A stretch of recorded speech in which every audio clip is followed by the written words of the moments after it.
now to conclude on formal terms and non-formal terms.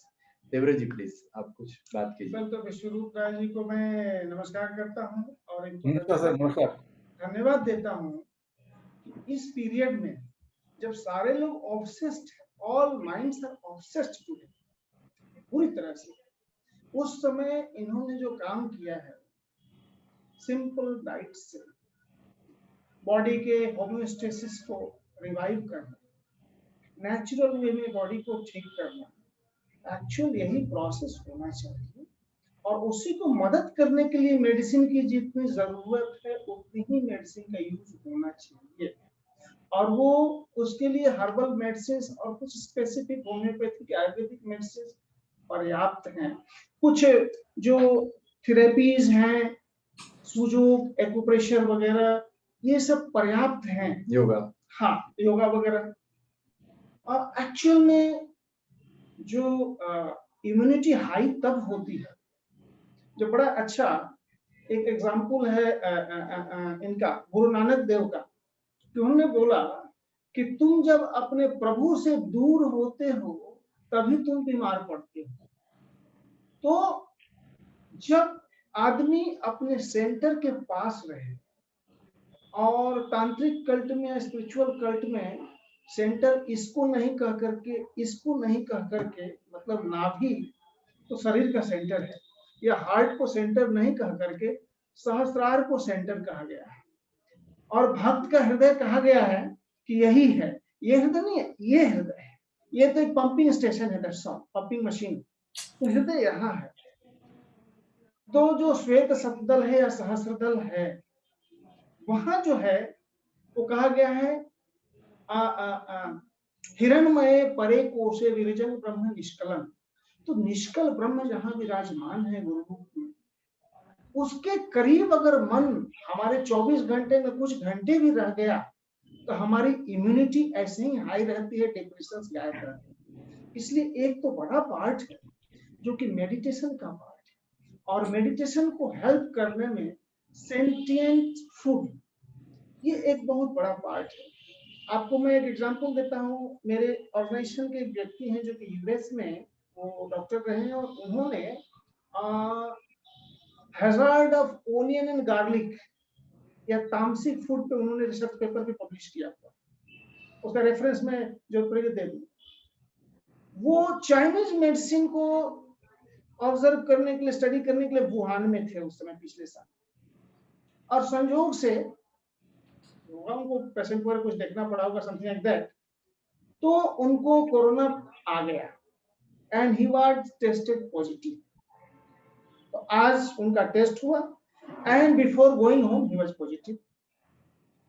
उन्होंने कुछ नहीं किया, वही नॉर्मल आसन, कौशिकी, तांडव, सेंटिएंट डाइट, मेडिटेशन, ध्यान। अगले दिन वो आते हैं hospital, he was negative, next day he was negative, next day he was negative, और सप्ताहों भर तक उनका टेस्ट चला, ही वाज नेगेटिव। मतलब उनके बॉडी में वायरस जा करके भी 24 घंटे भी सरवाइव नहीं कर पाया।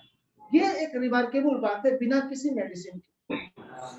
तो ये तो मल्टीनेशनल्स का हुआ है, और सारी जो लड़ाई है, सारी जो कवायद है, लेटेस्ट टेक्नोलॉजी को यूज करके लोगों को बुद्धू बना करके, ये पूरा को पूरा इकोनॉमी को कंट्रोल करने की लड़ाई है।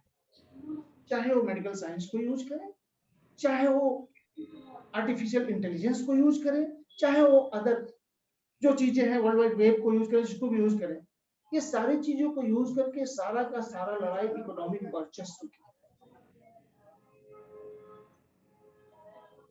और जिस तरह से आपने बात किया कि इस इकोनॉमिक वर्चस्व की लड़ाई को सिर्फ, मैं नहीं समझता कि सिर्फ मेडिकल फील्ड तक हम लोग रहने देते हैं, क्योंकि अगर सिर्फ मेडिकल फील्ड तक रहा तो ये कमजोर रहेगी लड़ाई।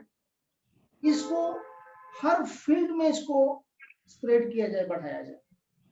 मैं आपको एक बहुत अच्छा एग्जांपल देता हूं। सुभाष चंद्र बोस के चूंकि चर्चा आ गई है तो मैं वो घटना याद दिलाता हूं, और मैं इस ऑर्गेनाइजेशन से बहुत, मैं कहे कि मैं जन्मजात जुड़ा हुआ हूं। जितना मेहनत कर रहा था जितना विरोध झेलना था मेरे फादर ने झेल लिया, मुझे तो विरासत में मिल गया, मैंने इसके लिए कोई मेहनत नहीं की। गुरु भी मुझे विरासत में मिल गए, मुझे कोई मेहनत नहीं करनी पड़ी। सर्वज्ञ गुरु किसी को मिल जाए तो ये बहुत बड़ी बात होती है। कबीर दास ने भी कहा है कि शीश दिए यदि गुरु मिले तो भी सस्ता जाए, तो ये तो मुझे और भी सस्ते में मिल गया। तो वो गुरु सुभाष चंद्र बोस के भी गुरु थे, जिनका नाम हम लोगों ने लिया प्रभात रंजन सरकार जी, और उनको उन्होंने उसी समय बोला था। तीन मतलब ये एम.एन. रॉय और सुभाष चंद्र बोस दोनों उनसे मिलने जाते थे, तो उस समय उन्होंने एक ह्यूमनिज्म का कंसेप्ट उनको दिया था, जिसको जाकर के उन्होंने न्यू ह्यूमनिज्म के रूप में लिखा, जो परसीव कर पाए थे। तो इन्होंने बाद में बोला कि वो कंप्लीट नहीं है, एम.एन. रॉय ने जितना समझा उतना लिखा, तो इन्होंने न्यू ह्यूमनिज्म करके एक फ्रेश पुस्तक लिखी है, वो आपको मिल जाएगी। और सुभाष चंद्र बोस को उन्होंने कहा कि भारत का जो स्वतंत्रता संग्राम है, इसको आर्थिक स्वतंत्रता संग्राम में बदल दो। और सुभाष चंद्र बोस ने काम शुरू भी कर दिया था, और उसमें इंडस्ट्रियल प्लानिंग उन्होंने दिया था। ये बातें मैं इसलिए कर रहा हूं कि हमें सारे फील्ड्स को लेकर के अगर हम इकोनॉमिक मूवमेंट अगर ये ग्लोबल कैपिटलिज्म के अगेंस्ट में खड़ा करते हैं तो ये सक्सेसफुल होगा। अगर किसी एक फील्ड को लेकर लड़ेंगे तो कहीं से भी हमें दबा दिया जाएगा, हमें सब्जुगेट कर दिया जाएगा। तो इस लड़ाई को हम विस्तार देना चाह रहे हैं। कल भी यही बात हुई है डॉक्टर तरुण कोठारी जी के साथ। तो सुभाष चंद्र बोस को उन्होंने कहा कि इसको आर्थिक स्वतंत्रता संग्राम में तब्दील करो। तो बॉम्बे अधिवेशन का भाषण अगर आप पढ़ेंगे सुभाष चंद्र बोस का, तो उसमें उन्होंने इंडस्ट्रियल प्लानिंग दी है भारत कि कैसे की इंडस्ट्रीज होंगी, लार्ज स्केल इंडस्ट्रीज होंगी, स्मॉल स्केल इंडस्ट्रीज, क्या उनका क्रम होगा, वो सारी चीजें, सारा प्लान है। और वही प्लान प्राउड का है।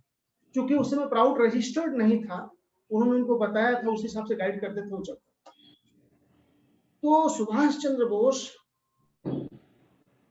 जो है इस चीज को शुरू किए थे, और आपको उसमें वो गुरु ने कहा था उनको कि ये लड़ाई थोड़ी लंबी खींच जाएगी, लेकिन फायदा ये हुआ कि नेतृत्व युवा हाथों में आ जाएगा, क्योंकि भारत को संभालने की कुव्वत बुढ़ों में नहीं। इशारा किसकी तरफ था? बहुत क्लियर है, क्रिस्टल क्लियर है। सुभाष चंद्र बोस का जब इंटरव्यू हुआ था टोक्यो रेडियो पर, एक किताब है, आप देखिएगा, आमी सुभाष बोलछी, बांग्ला में है वो, इंग्लिश में उसका ट्रांसलेटेड होगा, यू विल गेट इट। तो आमी सुभाष बोलछी, उसको आप देखेंगे तो टोक्यो रेडियो पर उनका इंटरव्यू हुआ सिंगापुर कूच करने से पहले, और उसमें रेडियो पत्रकार ने पूछा था कि ब्रिटिशर्स यूरोप के मोर्चे पे कमजोर पड़ चुके हैं। आपने सुना भी होगा, फिर भी मैं रिपीट कर रहा हूँ आम आदमी के लिए।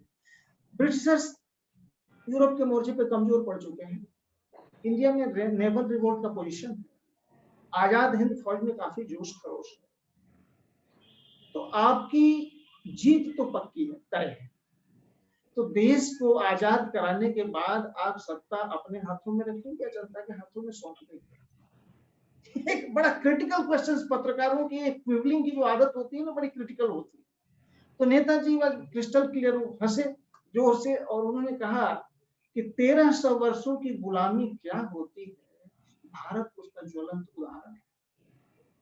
यहाँ गुलामी जीन में समझ चुका है, मानसिकता में गुलामी बैठ गई। तो उन्होंने कहा कि जिस दिन देश आजाद होगा, सबसे पहला एजुकेशन सिस्टम बदल दिया जाए। हम क्लर्क बनाने का एजुकेशन नहीं देंगे, हम शारीरिक, मानसिक और आध्यात्मिक तीनों स्तर में विकास हो व्यक्ति का, हम ये एजुकेशन देंगे, मॉडर्न एजुकेशन। दूसरा बात उन्होंने कहा हम एग्रीकल्चरल पॉलिसी बदलेंगे। तीसरा कहा हम बैंकिंग पॉलिसी बदलेंगे। बैंकिंग पॉलिसी में आपने सुना होगा किस तरह से 2-3 घरानों का वर्ल्ड बैंक के थ्रू सारा कुछ चलता है, IMF और वर्ल्ड बैंक के थ्रू। तो उन्होंने कहा हम ये सिस्टम बदल देंगे, और इसके बाद उन्होंने कहा कि हम trading policy, banking policy, agriculture, total सारी पॉलिसीज हम चेंज करेंगे, और ये जो शिक्षा व्यवस्था, हम नई शिक्षा व्यवस्था देंगे, इसमें जो बच्चे पढ़ लिख कर नौजवान बनेंगे, देश को वो चलाएंगे, वो लीड करेंगे। भारत को चलाने की कुव्वत बुढ़ों में नहीं। क्लियर लैंग्वेज था। लेकिन दुर्भाग्यवश या यूं कहें कि षड्यंत्रवश वो हो नहीं सका। तो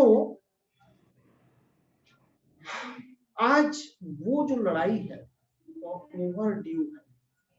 हम उसी हेज मनी को कैरी ऑन करते जा रहे हैं। वही आईपीसी, वही पुलिस के रूल्स, वही क्या कहते हैं टैक्सेशन सिस्टम, सारे के सारे वही है, कहीं कोई चेंज नहीं है।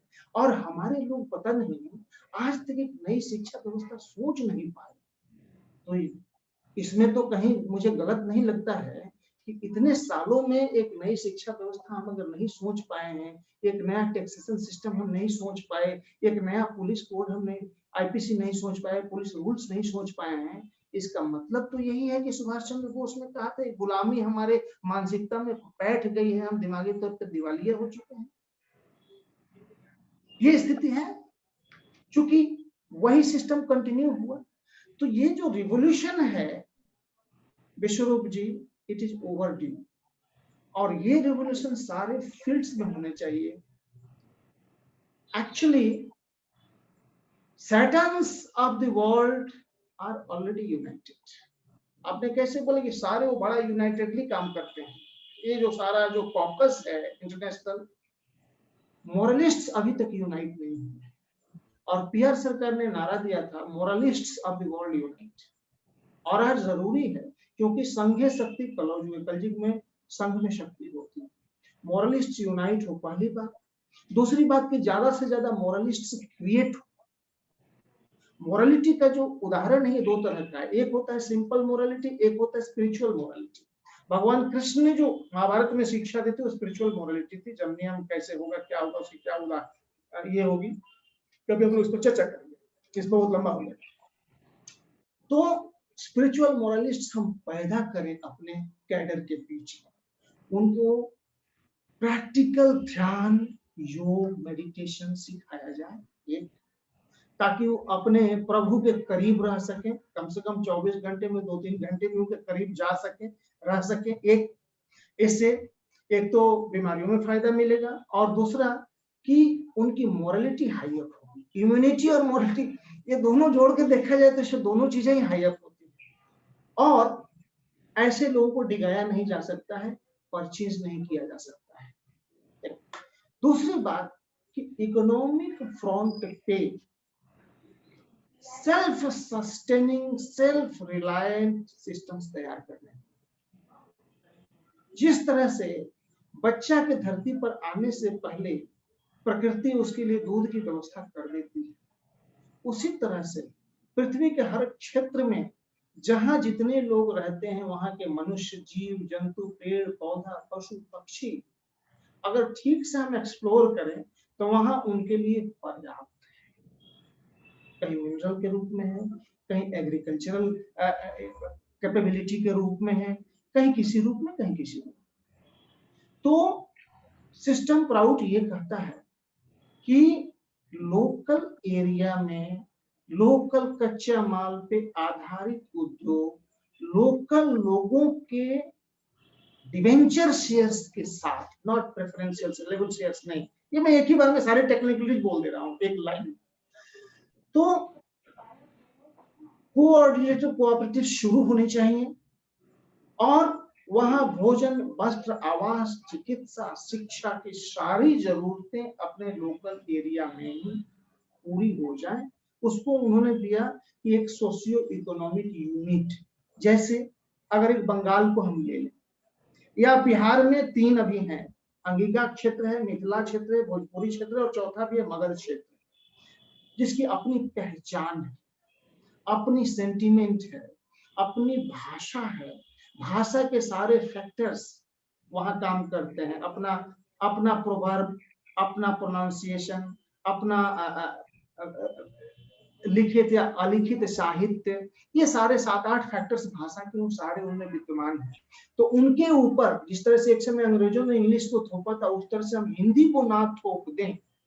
इन सारी भाषाओं को स्प्राउट होने का और आगे बढ़ने का मौका मिलना चाहिए। अदरवाइज जिस एरिया में आप अंग्रेजी की जगह दोबारा अगर हिंदी थोपते हैं तो वो एरिया इंटेलेक्चुअल ड्वार्फिज्म से ग्रस्त हो जाएगा और वो सरप्लस लेबर एरिया में तब्दील हो जाएगा।